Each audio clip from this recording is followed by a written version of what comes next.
Algumas perguntas não são apenas perguntas, são armadilhas. As bruxas nem sempre usam chapéus pretos ou andam em vassouras. Elas parecem pessoas comuns, falam educadamente, sorriem, mas suas palavras podem ser armas. Neste vídeo, vou revelar as perguntas estranhas, assustadoras e sutis que muitas vezes são feitas antes de um ataque espiritual. E o mais importante, o que você deve fazer para fechar a porta contra elas e permanecer espiritualmente protegido. Bruxas, feiticeiros e pessoas envolvidas com as trevas entendem um princípio poderoso. O acesso é concedido por meio do acordo. É por isso que fazem perguntas, não apenas para obter informações, mas para abrir portas espirituais. A sua resposta, mesmo que seja um simples sim ou não, pode funcionar como uma forma de permissão espiritual. Quando eu descobri isso na prática, não foi num monte nem num culto de libertação. Foi numa conversa casual, dessas que parecem inofensivas. Eu estava cansada, voltando para casa, e uma pessoa muito simpática puxou o assunto. Pergunta simples, sorriso gentil, tom de voz manso. Mas enquanto eu respondia, algo no meu espírito apertou, como se uma porta estivesse sendo empurrada por dentro. Na hora eu não soube explicar, só depois entendi. Nem toda pergunta procura conhecimento. Algumas buscam acesso. O reino espiritual funciona por princípios, e um dos mais ignorados é o do acordo. A concordância não começa com um contrato assinado, começa com um sim distraído, com um não, dito por medo, com uma conversa que parece pequena. É por isso que pessoas que caminham nas trevas, por mais educadas que pareçam, sondam com palavras. Elas não procuram apenas informação, elas testam fronteiras, medem o seu chão, tentam ver onde a sua guarda está baixa. Com o tempo, o Espírito Santo me ensinou a diferença entre curiosidade legítima e sondagem espiritual. A curiosidade honesta traz paz. A sondagem maliciosa, por mais polida que seja, cria inquietação. Deus não é Deus de confusão. Quando a pergunta vem carregada de manipulação, existe um peso invisível, uma pressa que não combina com a paz de Cristo. Eu aprendi a prestar atenção ao que o meu coração sente enquanto ouço e enquanto respondo. Porque, no mundo espiritual, a nossa resposta é como uma chave. Autoriza, permite, assina. Às vezes é uma concordância com medo. Outras vezes, com orgulho. Outras, com a necessidade de agradar. E é aí que muita gente boa, sincera, termina aberta a ataques que não entende de onde surgiram. Mas eu só respondi por educação. Quantos já disseram isso antes de perceber que a partir dali começaram pesadelos, opressões, contendas sem motivo? Eu mesma já colecionei marcas por educação. Respondia tudo, explicava tudo. Me justificava a quem não tinha amor pela verdade. Foi assim que aprendi que a cortesia é uma virtude, mas submissão espiritual é outra coisa. Educação não é obrigação de se expor. Jesus nos ensinou a ser simples como as pombas e prudentes como as serpentes.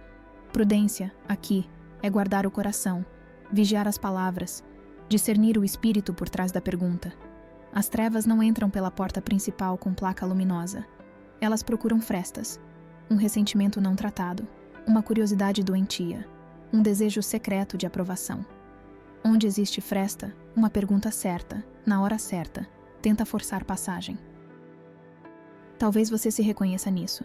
Pessoas boazinhas, que sempre querem saber só um detalhe, só uma confirmação, só um número. E você sente que, ao responder, algo seu foi levado junto, como se tivesse deixado em cima da mesa um pedaço de paz. Guarde isso. No espírito, tudo é questão de aliança. A aliança se forma quando há acordo, e o acordo, muitas vezes, se sela pela boca. Não é superstição, é princípio. Deus cria com a palavra, o inimigo aprisiona com distorções da palavra. Por isso o cuidado com o que dizemos e com o que aceitamos ouvir. E por isso orar antes de falar não é religiosidade, é estratégia de proteção. Se você já percebeu que certas perguntas tiram a sua paz, não se culpe por parecer grosso ao colocar limites. Limites são portas trancadas, e portas trancadas protegem tesouros. A sua vida é um tesouro. A sua família é um tesouro. A sua fé é um tesouro. Quem ama a luz respeita portas. Quem serve às trevas tenta invadi-las com urgências, exigências e rodeios. Eu precisei aprender a responder menos e orar mais. Aprendi a dizer: não me sinto à vontade para falar sobre isso. Não posso responder. Isso não vem de Deus para mim. É impressionante como, quando a pessoa está sendo usada para sondagem, ela se irrita com o seu limite. Quando é alguém sincero, agradece e muda de assunto. A reação denuncia a fonte. Neste vídeo, eu vou abrir o jogo sobre algumas perguntas que parecem inofensivas, mas são iscas espirituais. Vou descrever por que elas são perigosas, como elas atuam na mente e nas emoções, e o que fazer na hora, porque proteção não é só fechar portas, é também aprender a reconhecê-las à distância. Não falo disso de orelhada. Eu vi as consequências de dizer sim, sem discernimento, e também experimentei a paz que vem quando a gente se posiciona em Cristo. Resiste, e a poeira maligna baixa. Fique comigo, porque entendendo esse princípio do acesso pelo acordo, muita coisa que estava confusa na sua vida vai se alinhar. Você vai perceber padrões, vai lembrar de conversas, vai identificar gatilhos. E mais importante, vai saber como fechá-los no ato, com autoridade e serenidade. Daqui a pouco, eu vou mostrar 8 perguntas que soam estranhas, assustadoras ou sutis, mas carregam um veneno por trás. Antes disso, deixe que eu reforce o alicerce. Você não é obrigado a se explicar para todo mundo. Você não é vitrine espiritual. E você não tem que assinar pactos com respostas apressadas. Em Cristo, o seu sim e o seu não são armas. O seu silêncio às vezes é escudo. E a sua paz é o árbitro que apita quando a jogada é suja. Respire fundo. Peça ao Espírito Santo discernimento e coragem. Ao reconhecer a estratégia, você quebra o ciclo. Agora, vamos desmascarar essas perguntas, uma por uma, e aprender a fechar as portas de uma vez por todas. Pergunta 1. Posso visitar sua casa? Pode parecer um pedido amigável, mas espiritualmente pode ser muito perigoso. Bruxas e pessoas associadas a práticas ocultas muitas vezes buscam acesso físico à sua casa para plantar ou levar algo. Podem pegar uma peça de roupa, uma joia, ou qualquer objeto pessoal, e usá-lo como ponto de contato em rituais demoníacos. Outros podem deixar, de forma discreta, objetos amaldiçoados, amuletos, ou até dispositivos de monitoramento espiritual, abrindo uma porta para forças malignas no seu ambiente. Em Mateus 13:25 está escrito: Mas enquanto os homens dormiam, veio o inimigo e semeou o joio no meio do trigo, e retirou-se. Os inimigos nem sempre vêm com confronto aberto. Às vezes vêm disfarçados de convidados, e quando você está espiritualmente desatento, eles plantam sementes malignas no seu espaço. Em 2 Reis 20, 13 a 17, quando Ezequias mostrou aos babilônios todos os tesouros de sua casa, o Senhor mais tarde lhe disse que aquilo havia sido um erro, pois levou ao juízo e à invasão. Seja cuidadoso com quem você permite entrar no seu espaço íntimo. Nem todo visitante vem em paz. Alguns vêm para obter acesso e controle espiritual. Seja firme como o guardião da sua própria porta. Não ignore a inquietação que sentir em seu espírito. Eu aprendi a duras penas que posso visitar sua casa. Nem sempre é apenas educação ou desejo de convivência.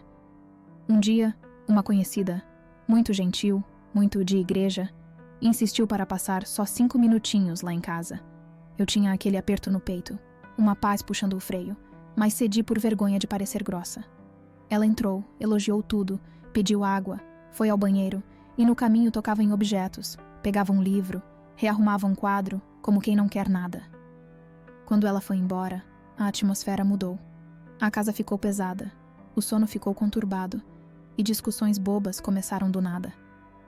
Eu não tinha linguagem para isso na época, mas o meu espírito sabia. Eu permiti acesso. Eu dei a chave com a minha própria resposta. No mundo espiritual, acesso se dá por acordo.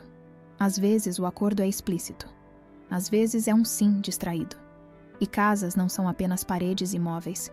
Casas são altares, lugares de aliança, refúgios que influenciam nossa mente, nosso humor, nossa fé. Em Mateus 13:25, Jesus alerta que o inimigo semeia joio, enquanto os homens dormem. A linguagem é clara. O inimigo trabalha no descuido, na distração, na hora em que abrimos a porta por hábito, culpa ou vontade de agradar. E a Bíblia também nos mostra o erro de Ezequias, em 2 Reis 20:13 a 17, quando escancarou seus tesouros a quem não tinha aliança com Deus. aquela visita turística, virou brecha para a invasão. Quantas vezes a gente repete esse roteiro em menor escala? Abrimos a sala, mostramos o que é íntimo, e não percebemos que, às vezes, o objetivo da visita não é comunhão, é mapeamento espiritual. Não se engane. Quem opera nas trevas entende muito bem de ponto de contato. Uma mecha de cabelo numa escova, uma peça de roupa emprestada, uma bijuteria tocada, um presentinho sem valor deixado na estante. Parece superstição aos olhos naturais, mas biblicamente objetos carregam consagrações. Em Atos 19, novos convertidos queimaram seus objetos de práticas ocultas, e houve libertação e avanço do Evangelho. Se objetos podem ser consagrados a Deus, também podem ser contaminados por alianças erradas. É por isso que a pergunta "posso ir aí?" precisa ser discernida no espírito, não na carência de companhia. Eu aprendi a identificar sinais. Quando a visita é da parte de Deus, a paz governa desde o convite. Não há pressa, não há exigência, não há chantagem emocional. Quando a intenção é outra, há pressa, é rapidinho, insistência. Você está fazendo desfeita? E uma curiosidade que não respeita limites. A pessoa quer circular, quer ver cômodos que não foram oferecidos, quer tocar no que é seu. Parece exagero? Observe a reação ao seu limite. Quando eu passei a dizer, hoje não é um bom dia, prefiro encontrá-lo em um lugar público. Não me sinto guiado a receber visitas agora. Quem tinha coração simples entendia. Quem tinha outra agenda se irritava, acusava, fazia drama. E aí ficava claro. Não era comunhão, era acesso. A palavra nos oferece sabedoria prática. Seja pouco o teu pé na casa do teu próximo. Provérbios 25:17. Hospitalidade é virtude, invasão não é. Neemias colocou porteiros nos muros para vigiar entradas e saídas. As portas da cidade de Deus não ficavam abertas ao acaso. No Êxodo, o sangue nos umbrais marcava o limite. Aqui não. Hoje, o nosso sangue no umbral é a confissão de que a casa pertence a Jesus, a oração constante, a palavra entronizada no lar. Eu comecei a orar pelas portas e janelas, a consagrar cada ambiente, a ungir com óleo como sinal de separação, pedindo ao Espírito Santo que tornasse minha casa um lugar indigesto para qualquer espírito estranho. E parte dessa proteção é aprender a dizer não com mansidão e firmeza. Talvez você me pergunte, e se a pessoa já entrou e eu percebi depois que algo ficou errado? Não entre em pânico. A primeira coisa é cortar o acordo que você, sem saber, firmou. Eu faço assim, fecho os olhos, em voz audível, e declaro: em nome de Jesus, eu cancelo qualquer permissão que dei no mundo espiritual. Esta casa é do Senhor. Eu quebro toda palavra, toda intenção e todo ponto de contato que não veio de Deus. Depois, eu oro o Salmo 90 e uma em voz alta. Coloco o louvor que exalta a Jesus. Abro as janelas para arejar. Um ato simples que, para mim, simboliza a entrada da luz. Se algum objeto ganhado te causa incômodo, não lute contra sua paz. Ore sobre ele. Se a inquietação permanecer, descarte com sabedoria, renunciando. Eu não aceito a carga espiritual desse item. Eu o retiro da minha casa e declaro cortada toda ligação, em nome de Jesus. Atos 19. 19 me dá base para isso. Não se trata de medo, mas de zelo. Outra lição. Não é porque alguém se diz cristão que tem permissão automática de cruzar suas fronteiras. Jesus recebia a gente, mas também passava no meio deles e seguia o seu caminho quando percebia a intenção errada. Ele nos manda ser simples como as pombas e prudentes como as serpentes. Prudência é ter conversas em locais neutros quando o espírito sinaliza. É manter áreas privadas da casa fechadas. É não emprestar roupas íntimas. É não deixar escovas, pentes e objetos pessoais soltos à mão de qualquer um. Prudência é agradecer presentes, mas discernir se você deve mantê-los. Prudência é colocar a paz de Cristo como árbitro. Se a paz apitar, pare a jogada. E por favor, não confunda limite com falta de amor. Amar é proteger. Eu já me culpei por dizer não, por remarcar, por parecer esquisita. Hoje entendo que a minha casa é o lugar onde a minha família descansa, onde a minha mente se refaz, onde eu busco a Deus. Eu não deixaria uma torneira aberta inundar a sala. Por que deixaria portas espirituais escancaradas por vergonha? Quando você se posiciona, algumas pessoas vão se afastar. Às vezes é Deus filtrando. E quando for alguém que Deus quer na sua casa, você vai saber. A paz confirma, a conversa edifica, a atmosfera melhora. A sua casa fica mais leve depois que a pessoa vai embora. Esse é um bom termômetro. Pergunta 2. Posso tocar no seu cabelo? Pode soar como um pedido inocente, mas é um grande sinal de alerta. Na bruxaria, o cabelo é frequentemente usado como ponto de contato para representar uma pessoa em rituais, feitiços ou maldições. Ele carrega uma conexão física com a sua identidade. Muitas vezes, isso é disfarçado de admiração. Seu cabelo é tão bonito, posso tocar? E então, sem que você perceba, a pessoa leva um fio. Seja discernido. Nem todo toque é inofensivo. Também podem pedir para trançar ou pentear o seu cabelo, o que pode ser usado espiritualmente para amarrar, manipular ou até iniciar alguém sem que essa pessoa perceba. Eu nunca imaginei que uma pergunta tão simples pudesse carregar tanta coisa por trás. Posso tocar no seu cabelo? Quem nunca ouviu isso dito com um sorriso, com um elogio, com aquele ar de curiosidade inocente? Eu já ouvi muitas vezes, e por muito tempo eu achava que era só vaidade minha colocar barreiras. Até o dia em que, depois de permitir, comecei a perceber um padrão. Saía dali estranhamente esgotado, com a cabeça pesada, pensamentos confusos, sonhos perturbados. Era como se algo tivesse sido puxado de mim, como se uma linha invisível tivesse sido conectada sem a minha permissão. Na hora, eu tentava racionalizar. É só impressão, é bobagem, mas o Espírito Santo não nos deixa ignorar por muito tempo aquilo que nos rouba a paz. Com o tempo, Deus foi me ensinando que o cabelo, na Bíblia e em muitas culturas, simboliza identidade, consagração, honra. Sansão não perdeu força por causa do fio em si, mas porque aquele fio representava um voto, uma aliança, uma consagração. O cabelo é parte de quem somos. Ele carrega traços do nosso corpo, e no mundo espiritual, pontos de contato importam. Quem anda nas trevas sabe disso e tenta transformar o que bonito em posso tocar, e o posso tocar em posso levar um fio. Às vezes é no abraço demorado, no pente que só passei de leve, na trança que eu faço rapidinho, e quando a gente não discerne, abre porta por educação. Eu lembro de uma situação específica que me acordou de vez. Uma pessoa muito simpática, de fala mansa, elogiou meu cabelo e, sem esperar resposta, já estava com a mão nele, ajeitando, separando mechas, rindo. Naquele momento, por dentro, a minha paz gritou. Era uma sensação muito clara de invasão, como se alguém tivesse entrado num cômodo da minha alma sem bater. Eu não quis criar clima ali, mas fui para o meu quarto depois e orei. Senhor, se houve algum tipo de acesso, eu cancelo agora em nome de Jesus. E foi como se eu fechasse uma janela esquecida. A pressão saiu. Aquilo me ensinou a respeitar os sinais. Nem todo toque é carinho, nem toda bondade é bênção. Talvez você pergunte, mas e quando é uma tia, uma amiga, uma colega de trabalho, gente que não tem nada a ver com o ocultismo? Eu aprendi uma regra simples. A paz é o árbitro. Se a paz autoriza, tudo bem. Se a paz apita, pare. E mesmo quando a intenção da pessoa não é má, eu não preciso educadamente concordar com o que meu espírito não aprova. Responder com mansidão e firmeza é um ato de cuidado com a própria alma. Ah, obrigado pelo elogio, mas prefiro que não mexa no meu cabelo. Eu fico desconfortável, espero que entenda. Eu já ouvi de gente sincera. Claro, me perdoa.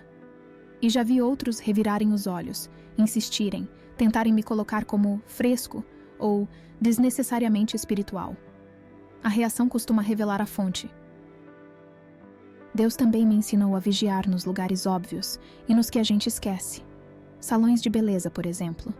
Hoje eu oro antes de cortar o cabelo e peço que o Senhor me conduza a profissionais de paz. Já entrei em lugares em que a conversa era carregada, o ambiente pesado, e o Espírito me fez escolher outro dia, outro lugar. Já sentei na cadeira e, em silêncio, consagrei aquele momento. Jesus, eu te entrego esse corte.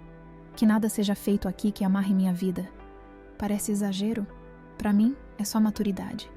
Se eu oro pelo pão que como, por que não oraria por aquilo que toca a minha cabeça? Quando o assunto é trança ou penteado, especialmente com quem quer fazer um trabalho bonito, enquanto faz rezas, eu aprendi a agradecer e recusar. Não é medo, é discernimento. A Bíblia diz que a cabeça é símbolo de governo. Não é qualquer mão que deve repousar ali. Eu também comecei a ensinar isso em casa, com as crianças. Criança é inocente, e tem gente que se aproveita dessa inocência. Eu explico com simplicidade. O nosso corpo é precioso. Se alguém quiser mexer no seu cabelo e você não quiser, diga não. Chame papai e mamãe. A gente ora e conversa. Coloquei uma rotina de oração breve nas saídas. Imponho as mãos com carinho e digo: Senhor, guarda a mente, guarda a cabeça, guarda a identidade.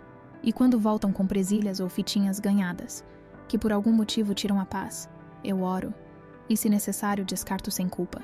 Atos 19 me dá essa liberdade de abrir mão do que está consagrado de forma errada. De vez em quando alguém me questiona: mas não é superstição pensar que um fio de cabelo pode ser usado contra você? Eu respondo: superstição é confiar no objeto. Fé é obedecer ao Espírito. Eu não vivo com medo de fio. Eu vivo ouvindo a paz de Cristo. Eu não acredito no poder do mal. Eu creio no poder do nome de Jesus. Mas também não ignoro estratégias. A guerra espiritual não é terreno de paranoia. É terreno de vigilância. E vigilância se pratica com limites claros, com a boca alinhada à verdade e com o coração ancorado na palavra. Se por descuido alguém levou um fio seu, um pente que você usou, um elástico, não entre em desespero. Faça como eu aprendi a fazer.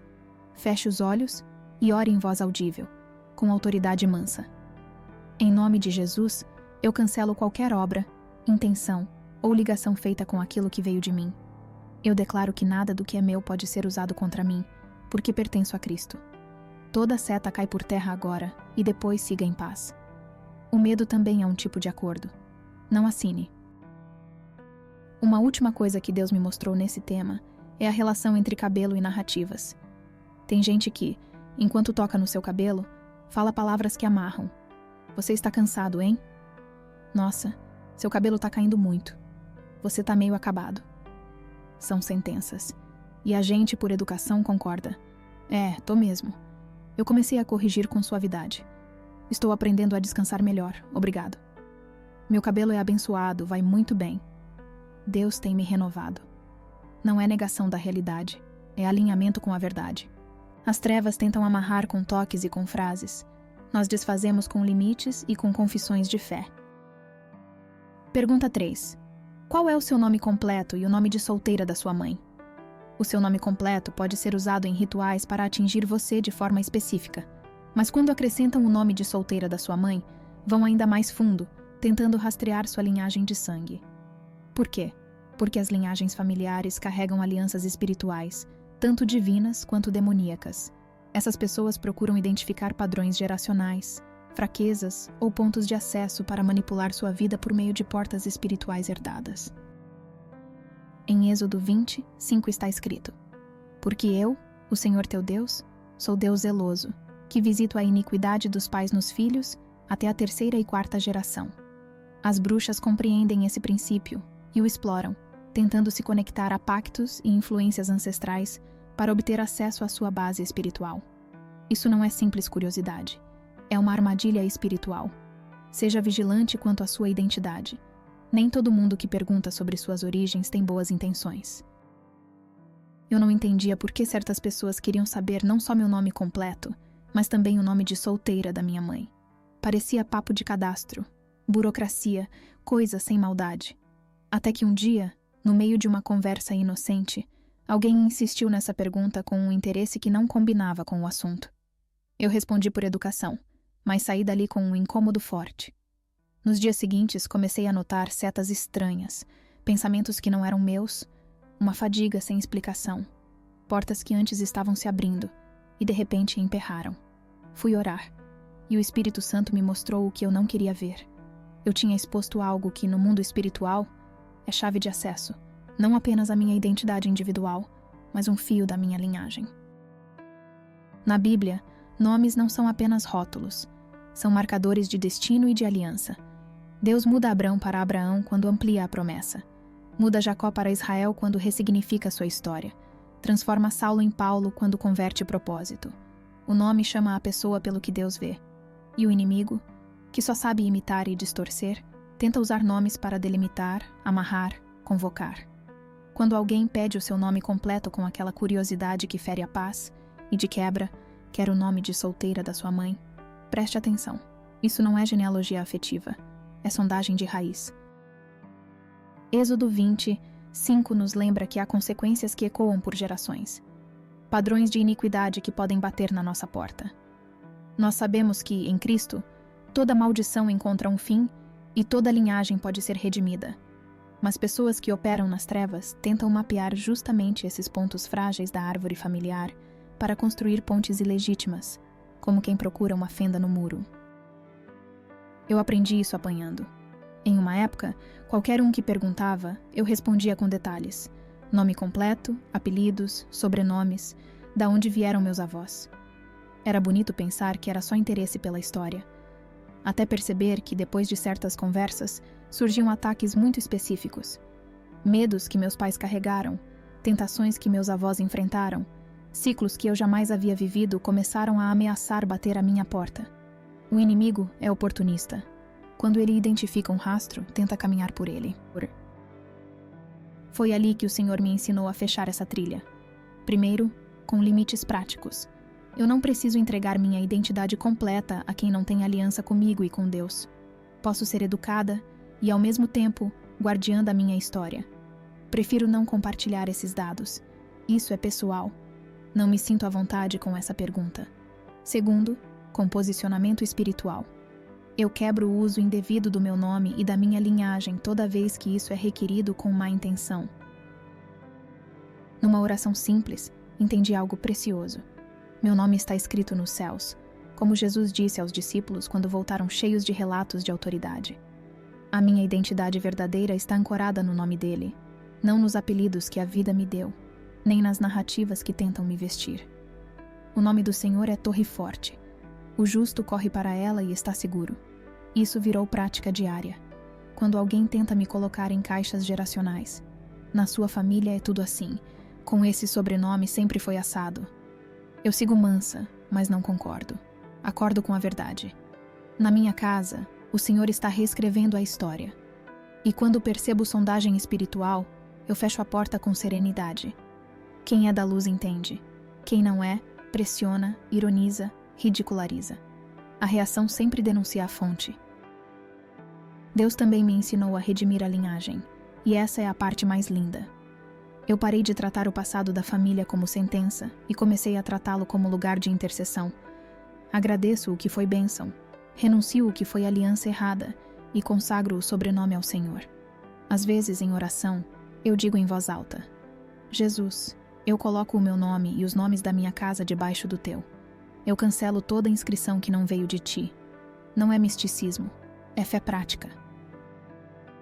Se sem perceber, você já expôs dados demais, disse seu nome completo, e o nome de solteira da sua mãe para alguém que agora te inquieta, não entre em pânico. A autoridade de Jesus não depende do seu nível de atenção no dia da conversa. Feche o acordo que foi aberto por ignorância. Em nome de Jesus, eu revogo toda permissão e toda tentativa de uso do meu nome e da minha linhagem para qualquer obra contrária ao Senhor. Eu desligo agora qualquer ponte, qualquer ponto de contato e submeto minha identidade ao governo de Cristo. E siga adiante, em paz. O medo também é um tipo de concordância. Não assine com ele. Uma vez, depois de uma dessas conversas invasivas, sonhei que alguém tentava puxar uma corda amarrada no meu tornozelo. No sonho, era como se eu estivesse andando, e de repente, algo me puxasse para trás. Acordei com o versículo ecoando: lança fora as amarras. Fui para a sala, abri a Bíblia, orei pelo meu nome, pelo nome da minha mãe, pelos meus avós, e fiz algo prático. Escrevi num papel os sobrenomes, e um por um, agradeci a Deus por cada vida, renunciei às obras que não o honraram e declarei: a partir de mim, Jesus governa. A atmosfera mudou. Não foi teatro, foi aliança. A mesma boca que, sem perceber, abre portas, também fecha quando confessa a verdade. E por favor, não confunda prudência com paranoia. Eu não vivo desconfiando de todo mundo, não cruzo os braços para o amor, não deixo de honrar minha história. Eu só parei de entregar minhas chaves a estranhos. A paz é meu árbitro, o Espírito Santo é meu conselheiro, a palavra é meu mapa. Quando a pergunta é honesta, uma conversa pastoral, uma amizade de verdade, um processo seguro, a paz acompanha. Quando é uma isca, a paz grita. E eu aprendi a obedecer essa voz, ainda que eu pareça estranho para quem prefere a minha porta aberta. Pergunta 4. Qual é a sua data de nascimento e o horário exato em que você nasceu? Pode parecer uma pergunta casual. Talvez digam que é para saber o seu signo ou te conhecer melhor. Mas essas informações permitem criar perfis astrológicos ou espirituais, usados para manipulação ou ataques direcionados. Não revele esse tipo de dado pessoal a pessoas que você não conhece profundamente. Eu já respondi essa pergunta rindo, como quem participa de uma conversa boba de elevador. Quando você nasceu? E sabe o horário certinho? Parecia só curiosidade, papo de signo, brincadeira de mapa astral. Até que um dia a insistência veio com aquela pressa que não combina com a paz. A pessoa queria detalhes: dia, mês, ano, cidade e principalmente o horário exato. Quando eu disse que não lembrava, ela sugeriu: liga para sua mãe agora, é rapidinho. Por fora eu sorri. Por dentro, o Espírito Santo acendeu uma luz vermelha. Eu não sabia explicar teologicamente naquele minuto, mas entendi. Estão tentando montar um quebra-cabeças espiritual sobre mim. E estão pedindo as peças que só eu posso entregar. Com o tempo, fui compreendendo que datas e horas não são neutras no mundo espiritual. A Bíblia não trata o tempo como um relógio indiferente. Fala de tempos e estações, de plenitude do tempo, de dias consagrados ao Senhor. O inimigo, que não cria nada, tenta sequestrar esse princípio e usar datas e horários como moldes para rotular, limitar e prever passos. Quando alguém, sem aliança, sem amor pela verdade, quer saber exatamente quando você respirou pela primeira vez, nem sempre é curiosidade. Muitas vezes é engenharia. Com a data e a hora, constroem perfis, traçam mapas, apontam tendências e, pior, tentam lançar palavras sobre o seu destino. Você é assim porque nasceu sob tal influência. Seu ano vai ser difícil porque tal trânsito passou aqui. Quem vive debaixo do senhorio de Jesus não é marionete de constelação, não é prisioneiro de relógio, não é refém de alinhamento. Mas se a gente concorda com narrativas estranhas, abrimos portas que ninguém precisava empurrar. Eu aprendi na pele. Já houve época em que, por educação, eu entregava tudo. Nasci tal dia, tal hora, em tal lugar. Logo depois, vinham diagnósticos espirituais grátis. Você é uma pessoa difícil em relacionamento. Seu financeiro sempre terá altos e baixos. Sua saúde tende a isso ou aquilo. Palavras são sementes. E quando a gente, por achar bonito, diz, nossa, faz sentido, aquilo desce para o coração como acordo. Eu não estou dizendo que toda pessoa que gosta de astrologia tem más intenções. Estou dizendo que eu não alugo meu destino a sistemas que não se curvam diante da cruz. Meu mapa é a palavra. Meu norte é o espírito. Meu tempo está nas mãos do Senhor. É por isso que, hoje, quando alguém sem intimidade pede data e hora exatas, eu ouço o árbitro da paz. Se apita, eu paro. Prefiro não compartilhar. Isso é pessoal. Obrigado pelo interesse, mas eu não abro esse tipo de dado. Talvez você pense, mas que exagero. É só um horário. Deixa eu te contar uma cena. Um conhecido com um discurso manso pediu minha data e hora para fazer uma leitura e me ajudar. Eu quase dei, mas o espírito me segurou. Mais tarde, descobri que ele fazia trabalhos misturando mapas com rezas e usava essas informações para potencializar intenções. A revelação veio não para eu ter medo, mas para eu entender. Existem pessoas que usam dados íntimos como pontos de contato, como chaves de acesso, como códigos de rastreamento. E o que se apresenta como autoconhecimento pode, na verdade, ser um conjunto de rótulos que acorrentam a alma. Eu vi gente boa mudar decisões importantes porque o mapa não favorece, desistir de sonhos porque a fase não é propícia, aceitar opressões porque sempre fui assim. Isto é acordo, e acordo tem poder. Eu precisei reeducar meu coração. Em vez de defender minha data e hora por medo, passei a consagrá-las por fé. No meu devocional agradeço. Senhor, obrigado pelo dia em que respiraste teu fôlego em mim. Eu consagro o meu nascimento, meus aniversários, meus ciclos e meus horários ao teu senhorio. Quando chega meu aniversário, eu não fico perguntando aos astros. Eu levanto um altar de gratidão. Quando entra um novo mês, eu não consulto previsões. Eu alinho a boca com a promessa. Este é o dia que o Senhor fez. Eu me alegro nele. E quando alguém insiste em saber o horário certinho, eu respondo com mansidão e limites. Quem é da luz entende e respeita. Quem não é, faz drama, acusa. Nossa, que bobagem. A reação mais uma vez denuncia a fonte. Se você já expôs suas informações e depois ficou inquieto, não entre em pânico. A autoridade de Jesus não é frágil como um castelo de cartas. Feche a porta que foi aberta por ignorância. Eu faço assim, em voz audível. Em nome de Jesus, eu cancelo qualquer uso da minha data de nascimento e do meu horário de nascimento para fins que não te honram. Eu revogo palavras, diagnósticos e rótulos que eu aceitei. Eu retiro meu acordo com toda a narrativa que não veio do teu coração. Depois, eu preencho o espaço com a verdade. Meus tempos estão nas tuas mãos. O Senhor escreve meus dias no teu livro. Sou guiado pelo teu espírito, e não por constelações, a paz volta. E onde a paz reina, o medo perde a voz. Também aprendi a orientar minha família. Com adolescentes, o assunto aparece na escola, nas redes. Eu não trato com deboche, não ridicularizo. Ensino a discernir. Digo que Deus nos conhece melhor do que qualquer gráfico, que nossa identidade é maior que qualquer estereótipo de signo, e que o coração que busca direção segura encontra em Jesus, não em previsões. Eu ensino a responder sem agressividade, mas com clareza. Eu não participo disso, obrigado. E se a conversa virar pressão, eu lembro. A gente não precisa convencer ninguém, basta não abrir a porta do próprio quarto. No fundo, tudo volta ao mesmo princípio. Acesso por acordo. Negócios pedem contrato. Laços pedem consentimento. Influências pedem permissão. A treva pede dados. O reino pede entrega. Uma coisa é compartilhar sua história com quem ora com você. Outra é entregar suas chaves a quem quer te ler como um mapa. Não é sobreviver na defensiva. É sobreviver governado pela paz.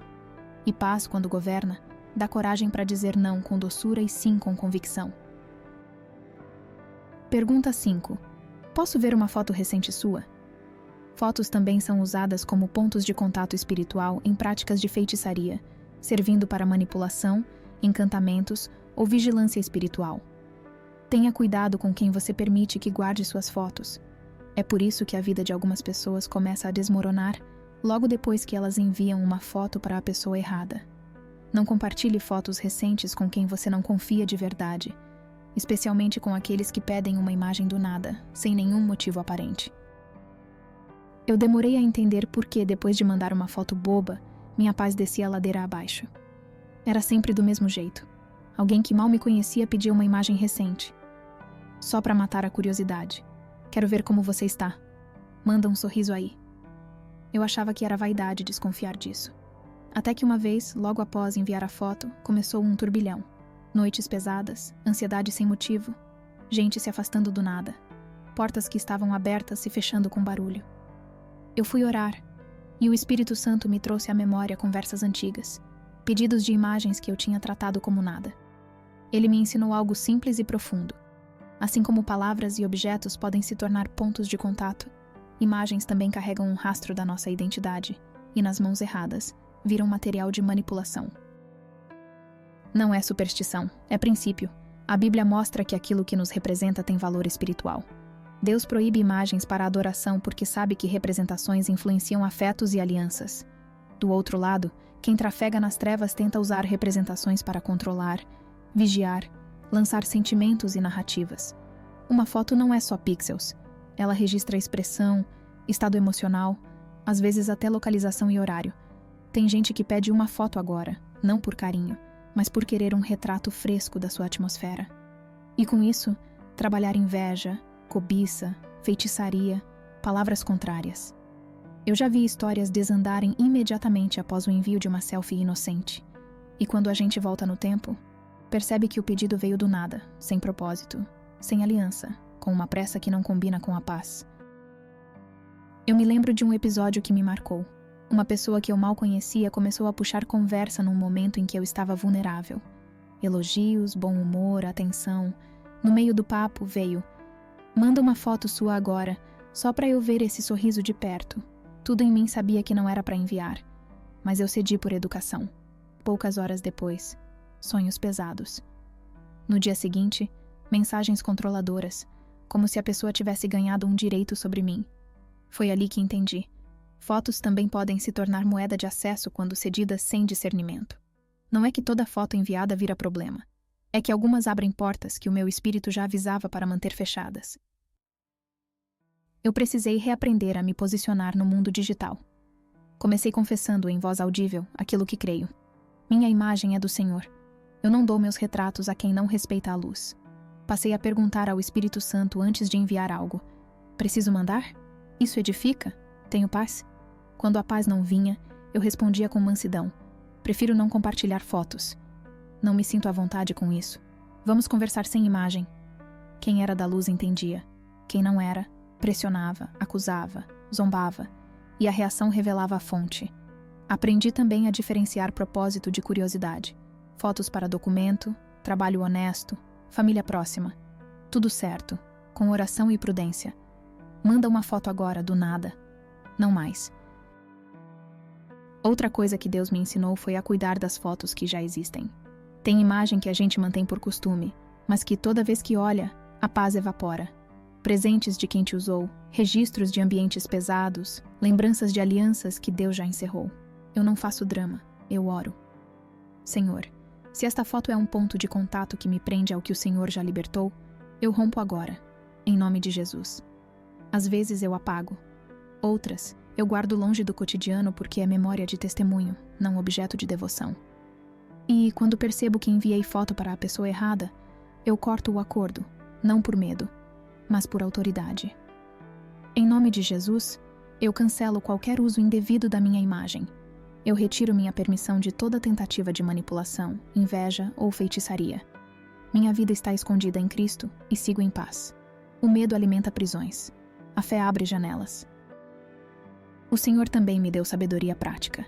Hoje, eu evito mandar foto em que apareçam detalhes íntimos da casa quando não há motivo para isso. Cuido com a localização automática, com o que aparece atrás de mim, com o horário em que a imagem foi tirada. Não porque vivo em paranoia, mas porque governo as portas. Ensinei os meus a perguntar: para que essa foto? Eu conheço quem está pedindo. Tenho paz. Ensinei a responder não, sem culpa, e a perceber sinais. Insistência, urgência, chantagem emocional. Quem te ama não precisa da sua foto para orar por você. Quem é da luz respeita limites. Eu também descobri que fotos podem ser consagradas para o bem. Já aconteceu de alguém me pedir uma imagem para interceder. Um líder, um irmão de fé, gente de aliança real. E quando eu enviei, eu orei junto. Jesus, que esta foto sirva apenas para intercessão, edificação, consolo. Eu a cubro com teu sangue e declaro que nada contrário pode se apegar a ela. É como colocar um cadeado espiritual. De um lado, recuso o acesso errado. Do outro, autorizo o acesso certo. Porque proteção não é só fechar portas, é saber quais portas abrir. Talvez você esteja lembrando de situações. Aquela foto sem porquê que te pediram, aquele pedido repetido que te deixava desconfortável, aquele período turbulento que começou depois de uma troca de imagens. Não se culpe. Muita coisa a gente fez por ignorância, por carência, por vontade de agradar. O importante é que, a partir de agora, você governe com paz. Você pode responder com doçura e firmeza, pode apagar o que precisa ser apagado, pode revogar permissões que deu sem perceber. O céu não pede perfeição passada, pede posicionamento presente. Pergunta 6. Do que você mais tem medo? Essa pergunta pode parecer parte de uma conversa comum, mas, nas mãos erradas, torna-se uma espécie de escaneamento espiritual. Bruxas e agentes demoníacos fazem essa pergunta para identificar seus pontos fracos. Não para confortar você, mas para explorá-los. O medo não é apenas uma emoção, é uma porta espiritual. Tudo o que você confessa como seu maior medo pode se tornar um alvo de ataque. O inimigo não precisa de uma grande brecha. Uma pequena fenda de medo já é suficiente. Em Jó 3:25 está escrito: aquilo que temo me sobrevém, e o que receio me acontece. O medo de Jó deu ao inimigo base legal para tocar áreas de sua vida. E em 2 de Timóteo 1:7 lemos: porque Deus não nos deu o espírito de medo, mas de poder, de amor e de equilíbrio. Qualquer pessoa que tente extrair seus medos pode estar tentando desarmar você espiritualmente. Nunca revele suas vulnerabilidades de forma casual a pessoas em quem você não confia profundamente. Eu demorei a perceber que aquela pergunta inocente, do que você mais tem medo, vinha sempre nos momentos em que eu estava mais vulnerável. Era numa fila de café, numa conversa de corredor, às vezes depois de um desabafo. A pessoa vinha com um tom de empatia, olhos atentos, e eu sentia meu coração amolecer. Sem perceber, começava a abrir a guarda. Eu morro de medo de perder isso. Tenho pavor daquilo. E era quase imediato. Nos dias seguintes, parecia que a vida começava a organizar cenários para encenar exatamente o que eu tinha confessado. Eu não tinha palavras para isso na época, mas o Espírito Santo me alfabetizou.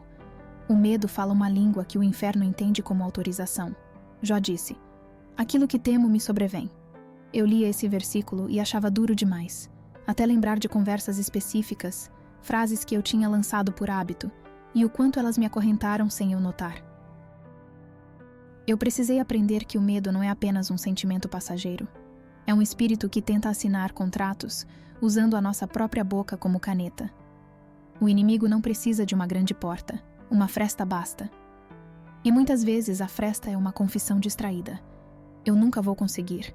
Eu nasci para sofrer. Eu tenho pavor de ficar sozinho. Se isso acontecer, eu não aguento. Palavras criam atmosfera. Deus cria com a palavra. O inimigo tenta deformar com palavras. A pergunta, qual é o seu maior medo? Pode ser um abraço de conforto. E glória a Deus pelas pessoas que nos escutam com amor. Mas nas mãos erradas ela vira ferramenta de mapeamento. Eu vi gente bonita por fora colecionar segredos como quem coleciona chaves. Descobri que não estavam me consolando. Estavam traçando rotas de acesso. Um dia, depois de responder a essa pergunta pela enésima vez, eu fui para casa com um peso que não combinava. Abri a Bíblia ao acaso e caí em 2 de Timóteo 1,7. Deus não nos deu o espírito de medo, mas de poder, de amor e de equilíbrio. Foi como se o Senhor me perguntasse: quem está te dando o que você está carregando? Ali, eu entendi que medo não vem do Pai, vem como invasor, e eu estava deixando entrar porque abria a porta com as minhas confissões. Naquele dia, fiz uma coisa simples. Ajoelhei e devolvi o que não era meu. Jesus, eu te peço perdão por ter dado voz ao medo. Eu cancelo as palavras que lancei sobre mim. Eu recebo o teu espírito de poder, amor e equilíbrio. Eu não virei herói do dia para a noite. Ainda sou gente, ainda sinto frio na barriga. Mas algo mudou. A pressão saiu e eu passei a vigiar. Sabe como vigio hoje? Ouço o árbitro da paz. Quando a pergunta aparece, eu discerni o momento, a pessoa, a intenção. Se o espírito sinaliza que é um ombro seguro, um pastor, um amigo de aliança, alguém que me leva para a oração, eu abro meu coração. Confessar fraquezas na luz, aos pés de Jesus e diante de quem ama a verdade, é libertador. Ali o medo perde o poder, porque a graça ocupa o espaço. Agora, se a paz apita, eu mudo a rota. Respondo com mansidão e limites. Obrigado pela preocupação, mas não me sinto à vontade para falar disso. Eu tenho trabalhado meus medos com Deus e com pessoas de confiança. Não é grosseria, é guarda. Quem é da luz respeita. Quem não é, pressiona, ironiza, pede detalhes só para entender melhor. A reação, quase sempre, revela a fonte. Eu também aprendi a trocar a confissão do medo pela confissão da fé. Parece simples, mas muda tudo. Quando a velha frase sobe à garganta, eu tenho medo de ficar doente, tenho medo de não dar conta, eu a reconduzo. Eu confio que o Senhor é meu pastor, e nada me faltará. Eu posso todas as coisas naquele que me fortalece. Ainda que eu ande pelo vale, não temerei mal algum, porque tu estás comigo. Não é negar a realidade, é nomear quem governa a realidade. Pedro só afundou quando tirou os olhos de Jesus e olhou para o vento. O vento sempre existiu. O que muda é o foco. E foco é escolha diária feita com a boca e com o coração. Todos os dias, eu tenho escolhido alinhar a minha fala ao que Deus diz, não ao que o medo sussurra. Te conto algo que pratico e que me ajudou muito.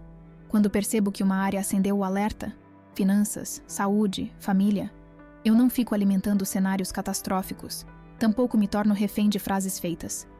Eu vou para o secreto e faço trocas com Deus. Digo em voz alta: Senhor, eu trago diante de ti o medo de X. Eu não o escondo, eu não o romantizo. Eu o coloco na tua presença e recebo no lugar dele a tua promessa Y. E abro a Bíblia.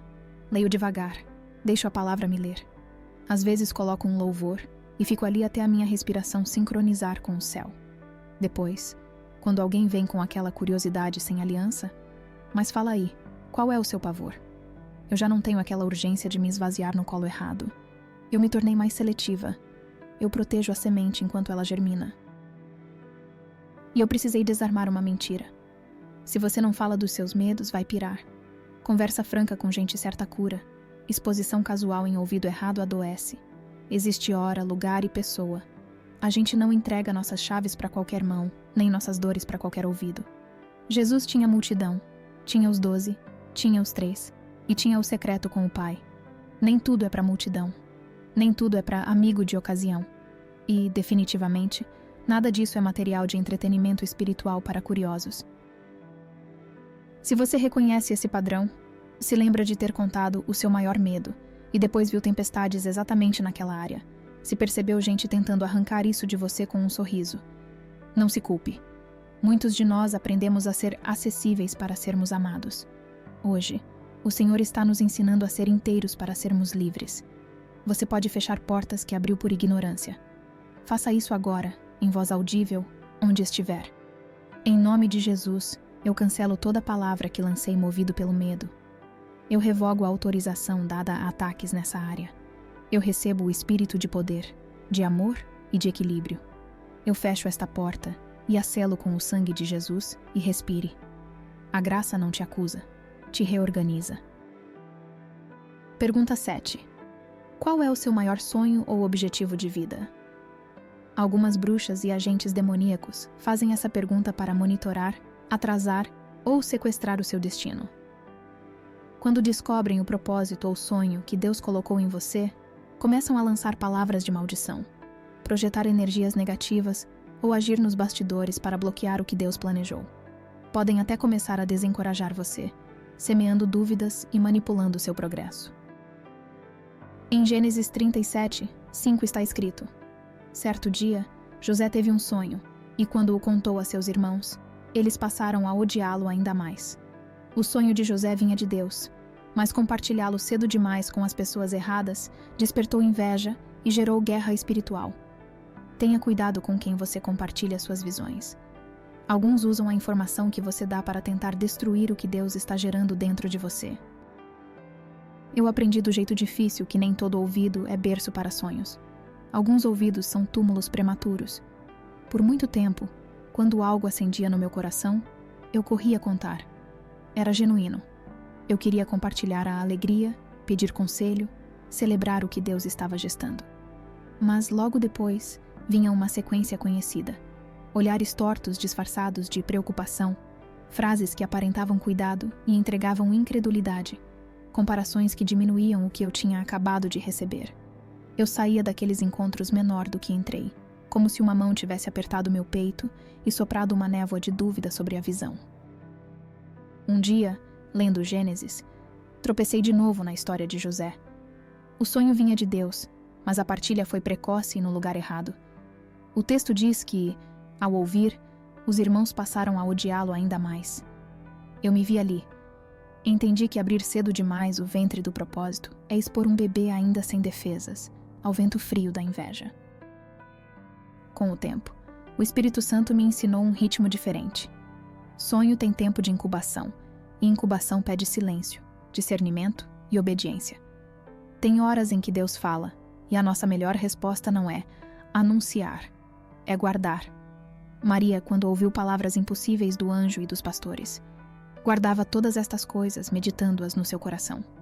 Neemias, quando chegou a Jerusalém com uma missão do céu, não contou a ninguém o que Deus tinha posto no seu coração até a hora certa. Eu tive que reeducar minha alma barulhenta. Eu deixei de usar o outro como validação e passei a usar o secreto como sala de parto. Aprendi a escrever a visão diante de Deus, como Abacuque, a testá-la na palavra, a permitir que a maturidade a lapidasse, e só então, quando a paz confirmava e o tempo chegava, eu começava a abrir com pessoas de aliança real, que intercedem mais do que opinam. Houve uma fase em que eu quase desisti do que Deus me disse por causa de 3 frases. 3. Isso é grande demais para você. Tem gente melhor preparada. O mercado está saturado. Palavras são sementes, e algumas sementes são ervas daninhas.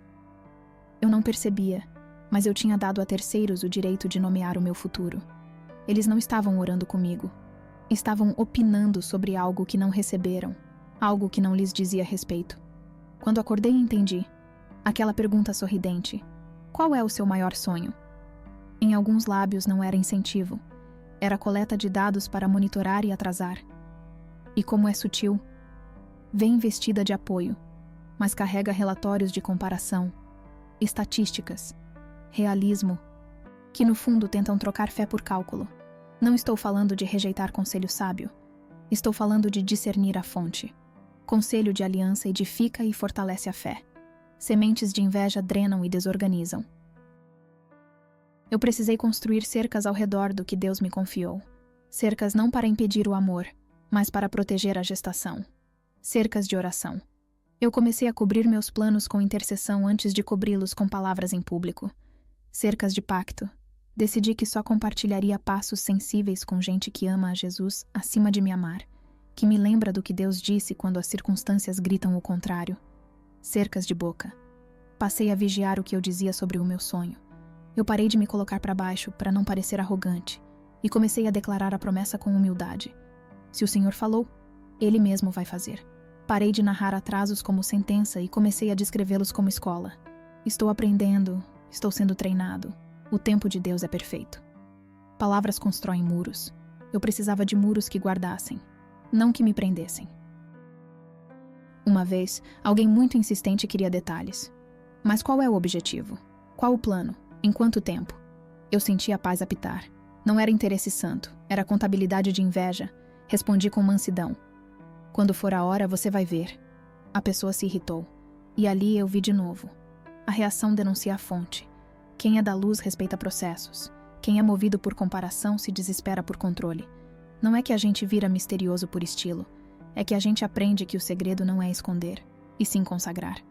Eu consagro a Deus e compartilho com quem carrega junto no espírito.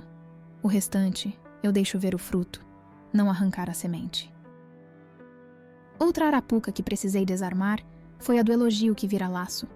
Tem gente que, ao descobrir seu sonho, não amaldiçoa com palavras duras.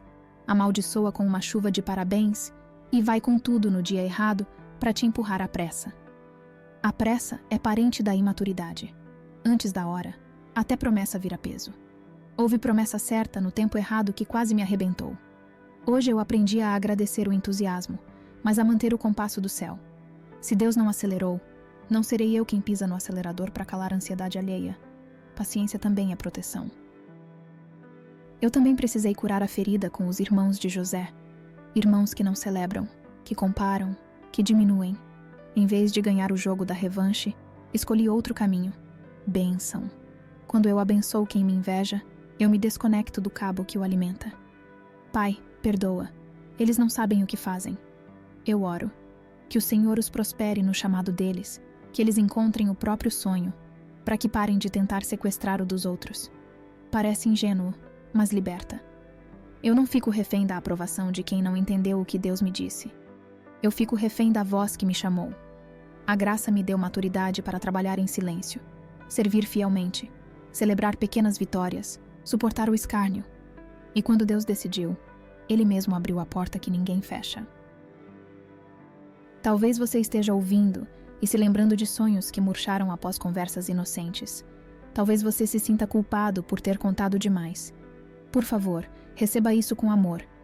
Culpa não restaura a semente. Aliança restaura. Você pode recolher o que é seu no espírito. Feche os acordos que fez por carência. Retire permissões que deu por ingenuidade. Fale em voz audível. Aí onde você está. Em nome de Jesus, eu retiro de mãos erradas o direito de falar sobre o meu destino.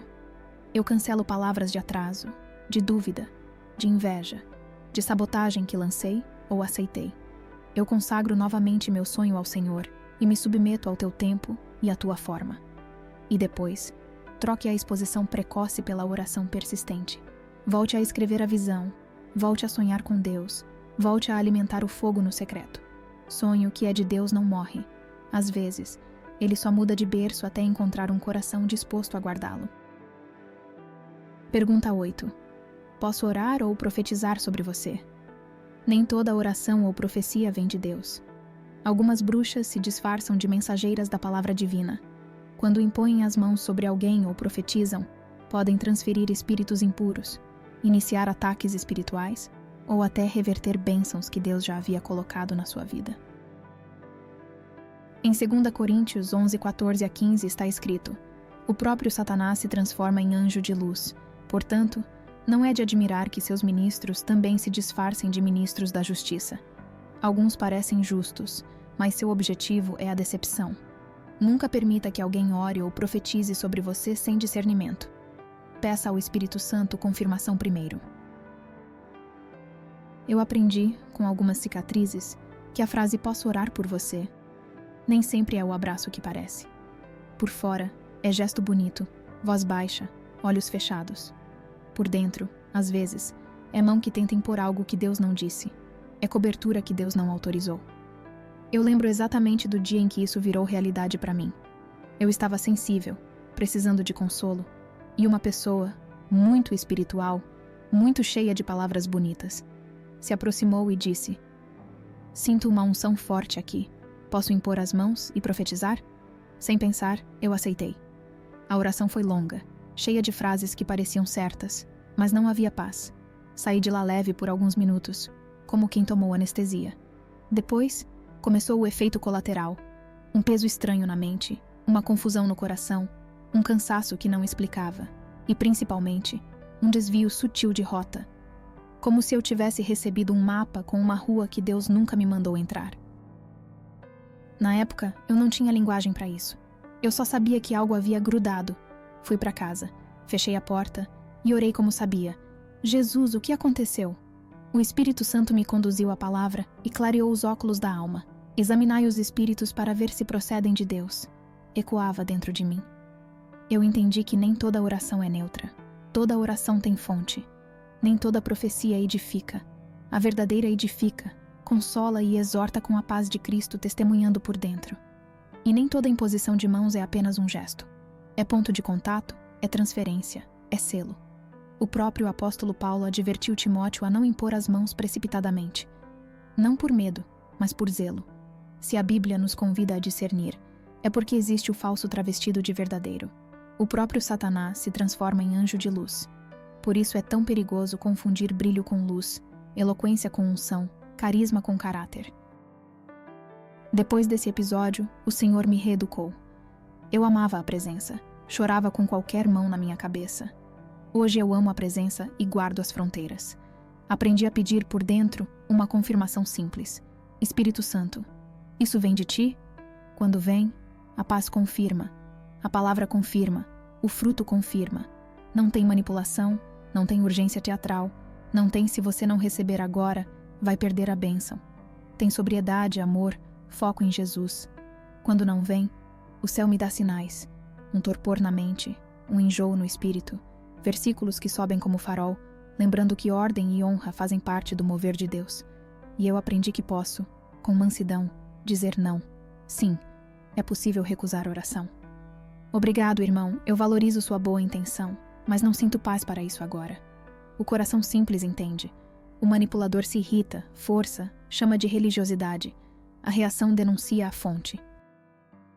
Eu também precisei desfazer laços que aceitei por ignorância. Algumas palavras proféticas, que liberaram sobre mim, eram só previsões travestidas. Outras eram sentença com perfume de zelo. Se você não fizer X, Deus vai te pesar a mão.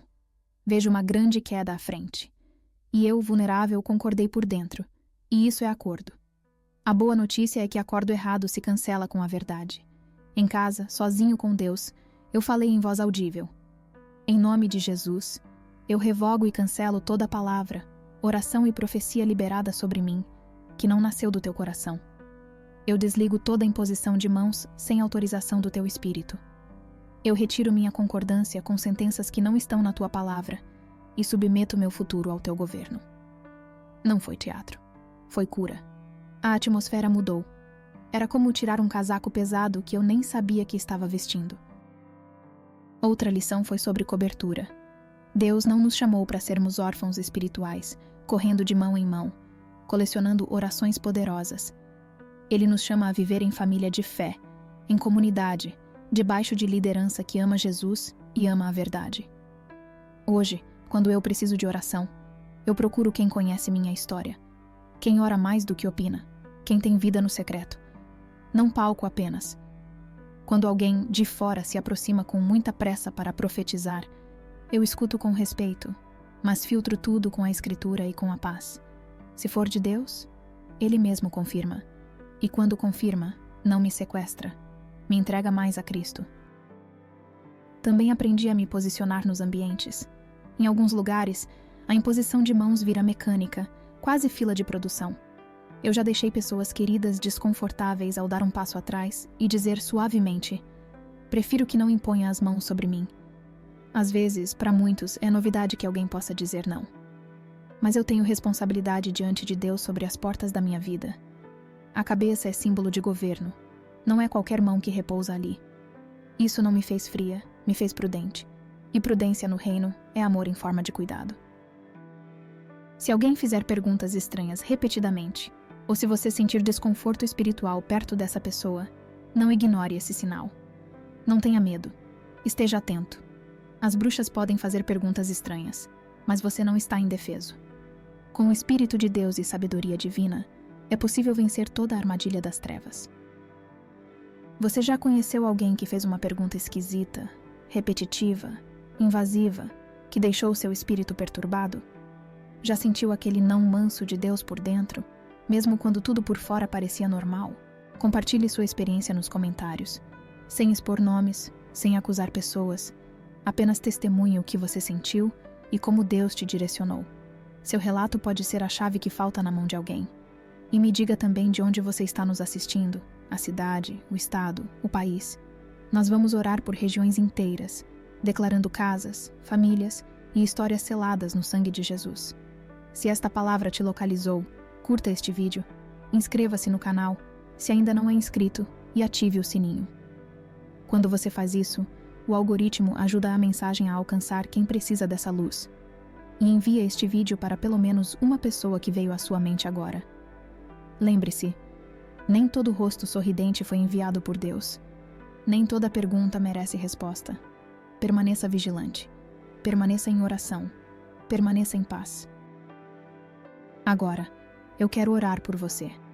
Por proteção, por discernimento e por uma mudança real de vida a partir de hoje. Senhor Jesus, nós nos aproximamos do Teu trono com reverência e confiança. Colocamos diante de Ti cada coração que está ouvindo esta mensagem, cada casa, cada família, cada história marcada por inquietações, perguntas invasivas e opressões sem nome. Em Teu nome, nós cancelamos toda permissão que foi dada por ignorância, toda porta que foi aberta por educação, toda concordância feita com medo, carência ou vaidade. Quebra agora laços invisíveis formados por palavras, toques, presentes, fotos, dados pessoais, curiosidades mal intencionadas, orações e profecias que não nasceram do teu coração. Nós declaramos: somente Jesus tem autoridade sobre a nossa identidade, nossos sonhos, nossos tempos e nossos limites. O teu sangue é o sinal nas portas da nossa vida. Onde ele está, o destruidor não toca. Ergue, Senhor, um muro de fogo ao redor de cada pessoa que ora comigo.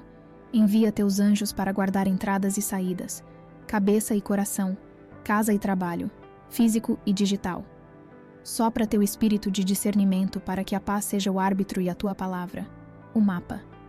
Dá coragem mansa para dizer não, quando for não, e ousadia santa para dizer sim, quando vier de ti. Cura quem foi ferido por falsas coberturas. Liberta quem foi amarrado por perguntas inocentes. Limpa ambientes contaminados. Neutraliza objetos. Desfaz amarras. Recolhe aquilo que foi usado como ponto de contato contra os teus filhos. Onde houver medo, derrama o teu amor perfeito que lança fora o temor. Onde houver confusão, entra com teu espírito de equilíbrio. Onde houver cansaço, renova as forças como as da águia. Pai, nós consagramos nomes, fotos, datas, histórias, sonhos e fronteiras ao senhorio de Cristo. Declaramos que nenhum feitiço, inveja, manipulação, palavra de atraso ou seta noturna prosperará contra aqueles que estão escondidos em ti. Traz reconciliação onde houve divisão, descanso onde houve tormenta, e uma nova página escrita pela tua mão. Para quem hoje decide mudar de vida, dá arrependimento genuíno, perdão completo, libertação verdadeira e um recomeço firmado em Cristo Jesus. Faz nascer sede pela tua presença, amor pela tua palavra e prazer na oração diária, para que a vigilância não seja peso, mas estilo de vida, e que a partir de agora, esse lar se torne altar, essa mente se torne jardim, esse coração se torne morada tua. Nós te agradecemos porque tu és o nosso pastor, nada nos faltará. Ainda que andemos por vales, não temeremos mal algum, porque tu estás conosco. Selamos esta oração no nome que está acima de todo nome, Jesus Cristo, e declaramos: assim será, para a tua glória. Amém. Se essa oração falou com você, escreva nos comentários: eu escolho vigilância e paz em Jesus. Deixe seu testemunho, seu pedido de intercessão, o nome da sua cidade. Vamos encher essa sessão de comentários de fé viva e de histórias de proteção. E não esqueça de se inscrever e compartilhar. Alguém precisa desta palavra hoje. Permaneça vigilante. Permaneça em oração. Permaneça em Jesus.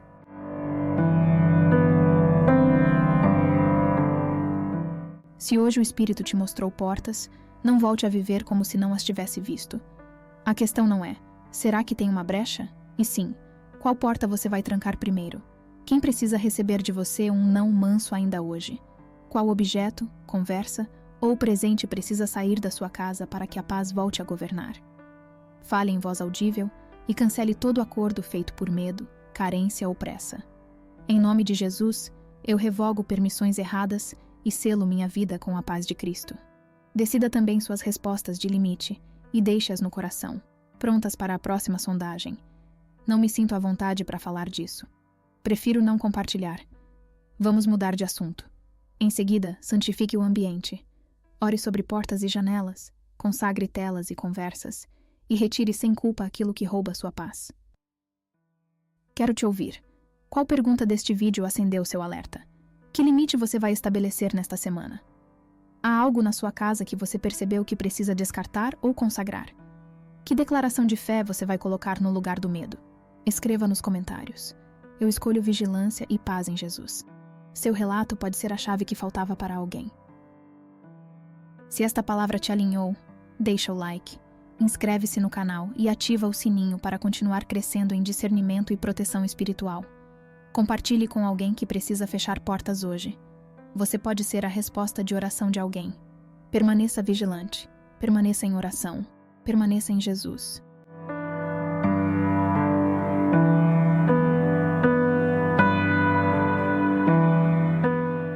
Eu vi um asteroide, e ele falou sobre um telescópio chamado Lucifer, e depois ele o chamou de Satanás. Eu vi esse telescópio em Arizona, no oeste, e ele era imenso. Vi a lente desse telescópio, que era gigantesca. Enquanto eu observava, vi homens conversando com jalecos brancos, como se fossem professores ou cientistas. Não sei como descrever melhor, mas eles estavam escrevendo e disseram: as probabilidades estão a nosso favor. As probabilidades estão a nosso favor. É improvável que isso aconteça. A China estava envolvida e estava se comunicando sobre o que viam. A China disse: isso vai acontecer. Isso é sério, mas as pessoas nos Estados Unidos estavam como: não sei, não acho que seja tão sério. Mas a China estava levando a sério. Eles estavam em pânico. E enquanto isso se movia, parecia um campo de detritos, uma grande nuvem de pedaços de rocha. Eu vi esse campo de detritos, e o Senhor disse: observe o sol, observe as marés, as coisas vão mudar e vão mudar rapidamente. A água e as ondas, o modo como as marés vêm e vão, por causa da lua, vão começar a mudar de uma forma que você nunca viu antes. As marés começarão a agir de forma estranha, como você nunca viu antes. Elas serão mais altas que o normal, irão mais longe do que o esperado, e quando voltarem, vão recuar mais do que o normal. Esse será um evento global, não só em um ponto do Anel de Fogo, mas algo que começará a afetar o mundo inteiro. Eu perguntei mais ao Senhor: Senhor, são 2 naves espaciais? São 2 naves alienígenas? A mentira que está prestes a acontecer é falsa. São espíritos demoníacos. Não existe tal coisa como alienígenas. Você precisa me ouvir. Mas coisas vão aparecer no céu que vão assustar todo mundo nos próximos dias. Porque as pessoas vão pensar: Ah, não. Os extraterrestres realmente existem. Não, são anjos caídos. São coisas demoníacas. É assim que vão tentar explicar o arrebatamento da igreja. Se você se sentiu tocado por este testemunho e quer assistir esta história e mais histórias como esta, não deixe de se inscrever em nosso canal. Aqui, compartilhamos experiências poderosas que podem transformar vidas e fortalecer a fé. Clique no botão de inscrição, ative o sininho para receber notificações e junte-se à nossa comunidade de fé e esperança.